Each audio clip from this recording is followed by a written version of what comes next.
Tapi ya tentu partai punya aturan, Golkar punya aturan, ya, bahwa yang bisa menggunakan atribut-atribut partai di dalam kampanye, di dalam sosialisasi itu adalah pasangan calon yang memang diberikan dukungannya secara formal.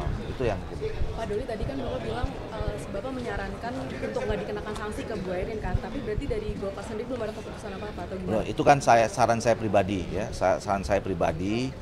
Saya sudah menyampaikan kepada DPP, kepada Pak Bahlil, sebisa mungkin ya kena ini tadi, kan nggak ada orang juga yang bisa melarang, ya, nggak ada yang bisa melarang kalau orang dicalonkan dan memenuhi syarat secara undang-undang sebagai calon gubernur, itu kan nggak bisa kita hambat gitu loh. Nah tapi kemarin kan kita mendengarkan langsung dari Bu Airin bahwa dia tetap mengatakan bahwa dirinya adalah sebagai partai Golkar, ya. Tentu itu harus kita hargai gitu. Nah oleh karena itu ya saya menyarankan untuk tidak diberi sanksi saja kepada Bu Airin. Bang Doli, selain terkait konteks di Pilkada Banten ini, berarti kader-kader Golkar yang memang ingin maju walaupun tidak dapat dukungan dari partai itu tetap bisa maju di Pilkada selain di Banten. Cakada-cakada itu dari Golkar tetap bisa maju, walaupun tidak dikasih rekomendasi oleh Golkar. Iya, jadi kan ada beberapa, ya. Memang kita nggak bisa mengeneralisirnya, ya. Kita lihat case in case gitu loh.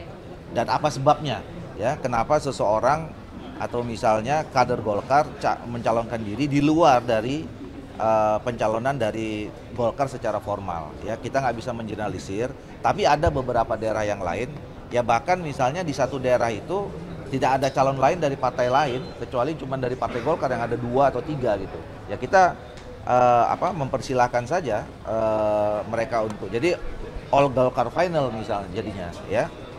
Dan itu kan nggak bisa sekali lagi kita nggak bisa larang. Kita larang pun dia mau calon kan nggak bisa selama itu memenuhi syarat dalam peraturan perundangan, tidak ada boleh yang menghambatnya karena itu hak konstitusionalnya juga gitu. Nah tinggal nanti diatur, ya. Sekali lagi yang kami pertegas dalam internal kami adalah bahwa penggunaan semua materi kampanye, lambang Golkar, logo Golkar, janian Golkar dan segala macam itu harus dipergunakan untuk siapa yang pasangan atau kader yang dihukum secara formal, ya. Nanti kita lihat hasilnya seperti apa. Tapi ya tentu partai punya aturan, Golkar punya aturan, ya, bahwa yang bisa menggunakan atribut-atribut partai di dalam kampanye, di dalam sosialisasi itu adalah pasangan calon yang memang diberikan dukungannya secara formal. Itu yang gitu. Pak Doli tadi kan Bapak bilang Bapak menyarankan untuk nggak dikenakan sanksi ke Bu Airin kan, tapi berarti dari Golkar sendiri belum ada keputusan apa-apa atau gimana? Itu kan saran saya pribadi, ya. Saran saya pribadi.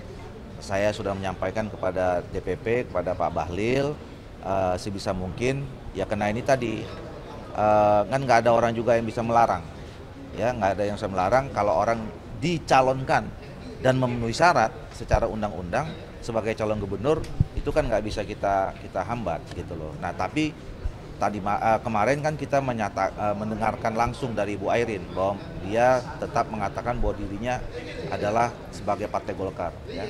Tentu itu harus kita hargai gitu. Nah oleh karena itu ya saya menyarankan untuk tidak diberi sanksi saja kepada Bu Airin. Bang Doli, selain terkait konteks di Pilkada Banten ini, berarti kader-kader Golkar yang memang ingin maju walaupun tidak dapat dukungan dari partai itu tetap bisa maju di Pilkada selain di Banten.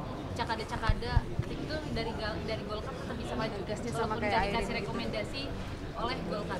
Iya, jadi kan ada beberapa, ya. Memang kita nggak bisa mengeneralisirnya, ya. Kita lihat case in case gitu loh.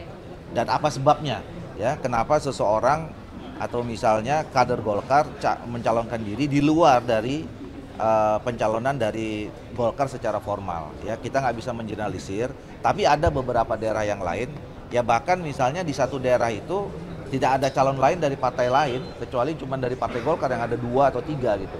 Ya kita mempersilahkan saja mereka untuk jadi all Golkar final misalnya jadinya, ya. Dan itu kan nggak bisa sekali lagi kita nggak bisa larang. Kita larang pun dia mau calon kan nggak bisa selama itu memenuhi syarat dalam peraturan perundangan, tidak ada boleh yang menghambatnya karena itu hak konstitusionalnya juga gitu. Nah, tinggal nanti diatur ya. Sekali lagi yang kami pertegas dalam internal kami adalah bahwa penggunaan semua materi kampanye, lambang Golkar, logo Golkar, janjian Golkar dan segala macam itu harus dipergunakan untuk siapa yang pasangan atau kader yang dihukum secara formal ya. Nanti kita lihat hasilnya seperti apa. Tapi ya tentu partai punya aturan, Golkar punya aturan ya, bahwa yang bisa menggunakan atribut-atribut partai di dalam kampanye, di dalam sosialisasi itu adalah pasangan calon yang memang diberikan dukungannya secara formal. Itu yang Pak Doli tadi kan Bapak bilang Bapak menyarankan untuk nggak dikenakan sanksi ke Bu Airin kan, tapi berarti dari Golkar sendiri belum ada keputusan apa-apa atau gimana? Itu kan saran saya pribadi ya, saran saya pribadi. Saya sudah menyampaikan kepada DPP, kepada Pak Bahlil sebisa mungkin ya, karena ini tadi kan nggak ada orang juga yang bisa melarang ya, nggak ada yang bisa melarang kalau orang dicalonkan dan memenuhi syarat secara undang-undang sebagai calon gubernur, itu kan nggak bisa kita hambat gitu loh. Nah, tapi tadi kemarin kan kita mendengarkan langsung dari Bu Airin bahwa dia tetap mengatakan bahwa dirinya adalah sebagai partai Golkar ya. Tentu itu harus kita hargai gitu. Nah, oleh karena itu ya saya menyarankan untuk tidak diberi sanksi saja kepada Bu Airin. Selain terkait konteks di Pilkada Banten ini, berarti kader-kader Golkar yang memang ingin maju walaupun tidak dapat dukungan dari partai itu tetap bisa maju di Pilkada selain di Banten. Cakada-cakada itu dari Golkar tetap bisa maju walaupun tidak dikasih rekomendasi oleh Golkar. Iya, jadi kan ada beberapa ya. Memang kita nggak bisa mengeneralisirnya ya. Kita lihat case in case gitu loh. Dan apa sebabnya ya? Kenapa seseorang atau misalnya kader Golkar mencalonkan diri di luar dari pencalonan dari Golkar secara formal ya. Kita nggak bisa mengeneralisir, tapi ada beberapa daerah yang lain ya, bahkan misalnya di satu daerah itu tidak ada calon lain dari partai lain kecuali cuma dari partai Golkar yang ada 2 atau 3 gitu ya. Kita mempersilahkan saja mereka untuk jadi all Golkar final misalnya jadinya ya. Dan itu kan nggak bisa sekali lagi kita nggak bisa larang. Kita larang pun dia mau calon kan nggak bisa selama itu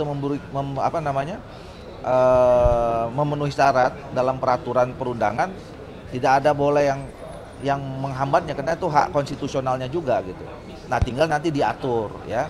Sekali lagi yang kami pertegas dalam internal kami adalah bahwa penggunaan semua materi kampanye, lambang Golkar, logo Golkar, janjian Golkar dan segala macam itu harus dipergunakan untuk siapa yang pasangan atau kader yang dihukum secara formal ya. Nanti kita lihat hasilnya seperti apa.